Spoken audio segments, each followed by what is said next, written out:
Hello viewers, welcome back to my channel. আজকে চলে এসেছি নতুন একটা ভিডিও নিয়ে। আজকে হবে রুই মাছের ঝাল। এবার রুই মাছটা কেটে নেবো আমরা।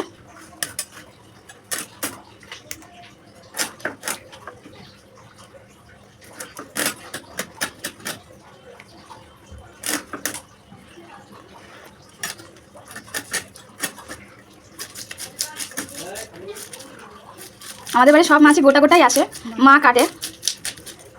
মা খুব পছন্দ করে এসব জিনিস করতে, মাছ কাটতে। মাংস ওরকমই আসে আমাদের বাড়ি, মা পিস পিস করে কেটে নেয়। আপনাদের যদি পছন্দ হয়ে থাকে ভিডিও আমার, তাহলে লাইক শেয়ার সাবস্ক্রাইব অবশ্যই করে করবেন।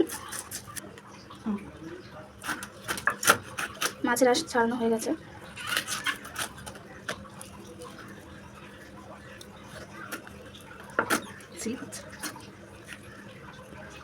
পিত্তিটা যাতে না গলে না, হ্যাঁ সেটা খেয়াল রাখতে হবে। এইভাবে কাটছি, নাহলে একবারে কেটে দিতাম।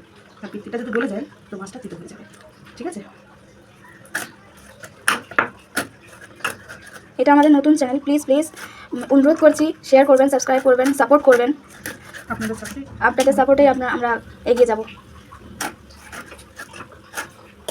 রিং পিস করবো। এটা দেখতে পাচ্ছেন পিসগুলো রিং পিস করা হচ্ছে।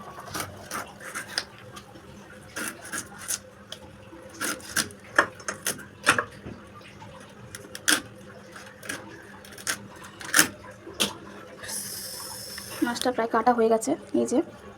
এবার মাথাটা অর্ধেক করে নেবে, সাবধানে হাত না কাটে। আমি মাছ কাটতে জানি না, সত্যি বলছি। আমার 5 বছর বিয়ে হয়েছে, কিন্তু একবার আমি মাছ কাটিনি। আমি শুধু পুঁটি মাছগুলো একটুখানি কাটি, ওটা তো কিছু করতে লাগে না, তাই।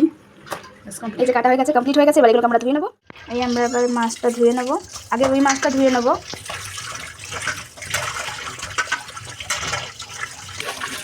দেখতে পাচ্ছেন এটা ধোয়া হয়ে গেছে।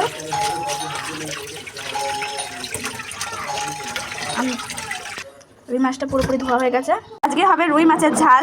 তার জন্য আমরা আগের থেকে নুন, লবণ আর পরিমাণ মতো লবণ আর হলুদ দিয়ে মাখিয়ে রেখে দেবো। এটাকে 5 মিনিট ম্যারিনেট করে রেখে দেবো 5 মিনিটের জন্য।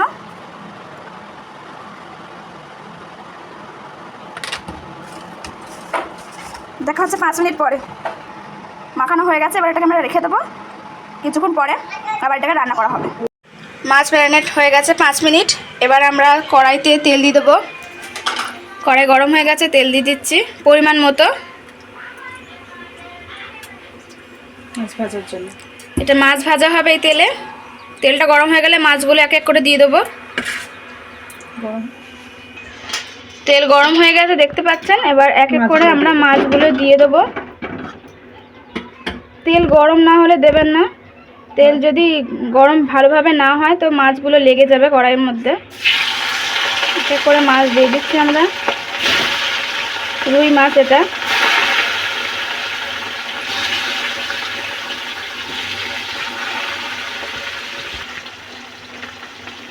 এটা আস্তে আস্তে হবে। তার জন্য আপনাদের আগেই বলেছি এটা মাছের ঝাল হবে, রুই মাছের। তার জন্য দেখতে পাচ্ছেন এখানে পেঁয়াজ কেটে রেখেছি কুচি কুচি করে, টমেটো কুচি রয়েছে, আর তেজপাতা যাবে। এবার এদিকে লবণ, লঙ্কা, হলুদ পাউডার, জিরে পাউডার, ধনে পাউডার আর আদা রসুনের পেস্ট। এক পিঠ ভাজা হয়ে গেছে। এবার উল্টে দেবো আস্তে আস্তে আমরা এটা।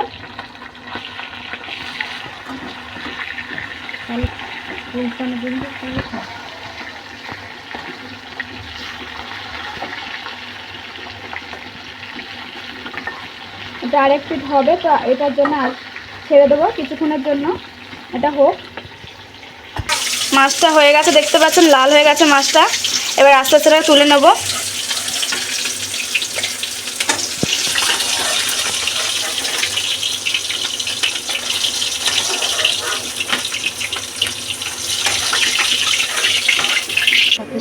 বাকি যে কটা আছে এবার ভেজে নেবো আস্তে আস্তে।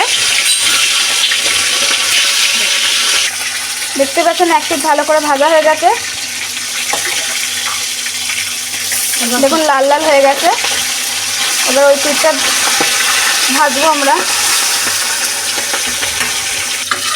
এটা হয়ে গেছে, এবার আমরা তুলে নিচ্ছি।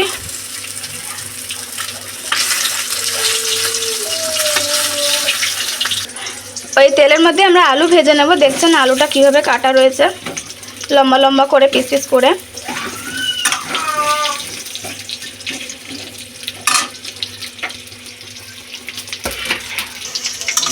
দেখতে পাচ্ছেন আলুটা প্রায় হয়েই এসেছে, ব্রাউন ব্রাউন হয়ে গেছে। ব্যাস আলুটা হয়ে গেছে, এবার তুলে নেব। লাল লাল করে ভেজে নিয়েছি আলু। এবার এই তেলের মধ্যে আর একটু তেল দিয়ে দেবো।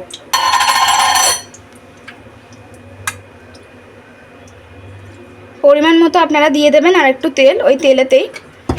তেলটা গরম হোক। গরম হয়ে গেছে, এবার ফোড়নে যাবে শুকনো লঙ্কা, তেজপাতা আর গোটা জিরে। ব্যাস এটা হয়ে যাবে। এবার দিয়ে দেবো পেঁয়াজ। এটা হয়ে গেছে। পেঁয়াজটা লাল লাল হলে তারপরে মশলা যাবে।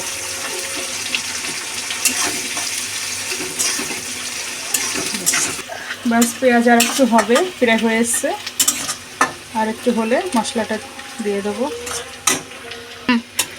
পেঁয়াজ দেখছেন লাল লাল হয়ে গেছে। এবার আদা রসুনের পেস্টটা দিয়ে দেবো। একটু এটা নেড়ে নেবো।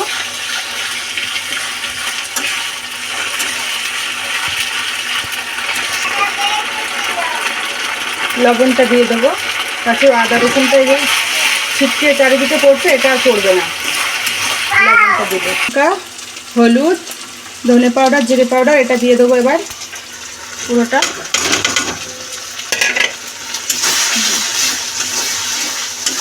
যতক্ষণ নাড়বো ততক্ষণ কাঁচা গন্ধটা না চলে যাবে।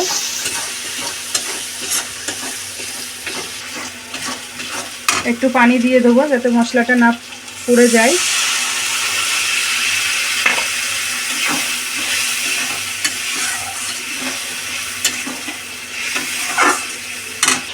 এবার টমেটো কুচিটা দিয়ে দেবো, দিয়ে খানিকটা নেড়ে নেবো। যখন পুরোপুরিভাবে তেলটা ছেড়ে দেবে তারপরে আলু দেবো। দেখতে পাচ্ছেন মশলায় তেল ছেড়ে দিয়েছে, এবার আলু দিয়ে দেবো। মশলা হয়ে গেছে।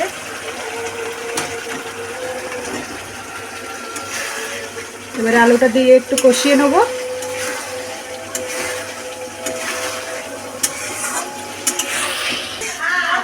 আর একটু হবে, আর একটু হলে পানি দিয়ে দেবো। প্রায় কষানো হয়ে গেছে, দেখুন কত সুন্দর কালার এসছে, পুরো তেল ছেড়ে গেছে। আলু বেশ সিদ্ধ হয়ে গেছে। এবার পানি দিয়ে দেবো, দিয়ে মাছটা ফুটে গেলে মাছটা দিয়ে দেবো। ফুটে গেলে ব্যাস হয়ে গেছে। ফুটে গেছে, ভালো করে ফুটে গেছে। এবার ফুটে এসে গেছে, মাছটা দিয়ে দেবো।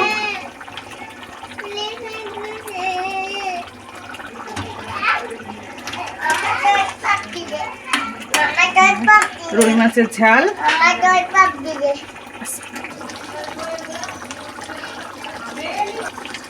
বাস হয়ে গেছে পুরো আমার মাছের ঝাল। এবার একটু গরম মশলাটা দিয়ে নামিয়ে নেব। ব্যাস এই দেখুন কত সুন্দর কালার এসছে, হয়ে গেছে। আলু পুরো গলে গেছে। ব্যাস ব্যাস হয়ে গেছে আমাদের মাছের ঝাল কমপ্লিট। দেখুন।